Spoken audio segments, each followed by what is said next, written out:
Mami Cry, Sino? bababa rin Yes. ako. Sige, Babasahin sige. ko lang si hindi ko focus dito sa comment section kasi sabi ni Sige. good mood, Sige. Chig. Don't go sa level na it's not worthy. Yes, it's not worthy.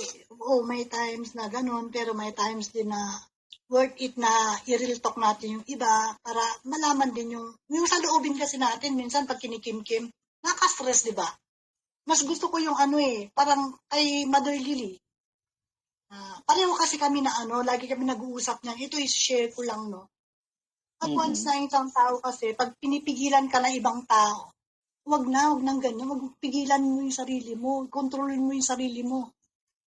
Sila ba nakukontrol na sarili nila? Yun yung nababasa ko eh. Kayo na, ang galing-galing yung, hindi ka, I'm sorry, hindi po ikaw Miss Carmi. Yung iba na mga friends of friends, mga ganyan. Control mo, pero sila hindi.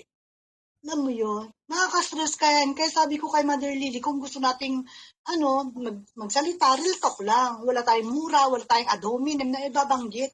Kung ano yung binanggit sa atin, balik lang natin. Naturally, yung nasa puso natin. Kung anong gusto nating sabihin, why not? Ang mahirap nga kasi, Chick, sasabihin nyo, kami nangunguna, kayo itong nangunguna dyan. Yung palagi bang gano'n na lahat dito ang nauuna, hindi sila ang bait nila. Ganun ganun na nangyayari. Siguro, this time, ako siguro nangunguna. Ako aminin ko na, kasi pamungunahan ko na, kasi ako nauna. Kasi may naobserbahan kasi ako eh. Yun, pwede naman manguna ka based on your observation or magbibigay ka ng ako din. Totoo yan. Ako supporter ako, nagbigay lang ako ng comments.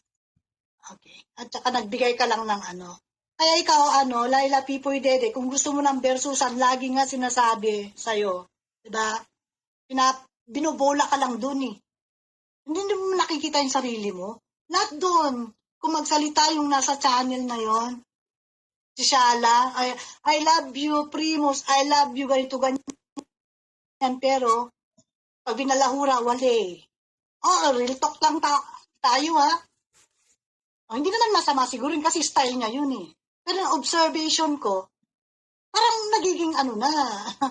Parang, ako din, one good example, Chick, yung tungkol